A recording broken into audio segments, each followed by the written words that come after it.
সিলেটের ইতিহাসে ভারতীয় চিনির সবচেয়ে বড় চালান জব্দ করেছে পুলিশ।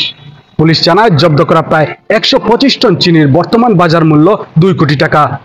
বৃহস্পতিবার সকাল 6টার দিকে গোপন সংবাদের ভিত্তিতে পুলিশ সিলেট সদর উপজেলার উমাইরগাঁও এলাকার বাদেশ্বর সরকারি প্রাথমিক বিদ্যালয়ের সামনে থেকে বুঙ্গার চিনি বহনকারী 14টি ট্রাক জব্দ করে। এ সময় ট্রাকগুলোকে পথ দেখতে নিয়ে যাওয়া একটি মোটরসাইকেল ও একটি প্রাইভেট কারও জব্দ করা হয়। জব্দ করা ট্রাকগুলো সিলেটের জালালাবাদ থানায় নিয়ে আসার পর ট্রাক ভর্তি চিনি খালাস ও আইনি প্রক্রিয়া শেষে আদালতের অনুমতি সাপেক্ষে পরবর্তী পদক্ষেপ গ্রহণ করা হবে বলে দায়িত্বশীলরা জানিয়েছেন।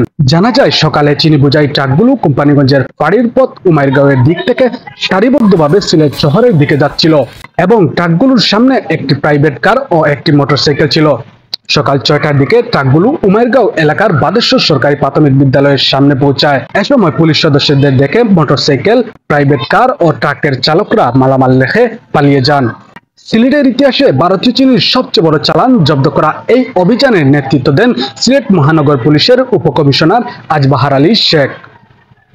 শামিল হোসেন, জি ভয়েস 24।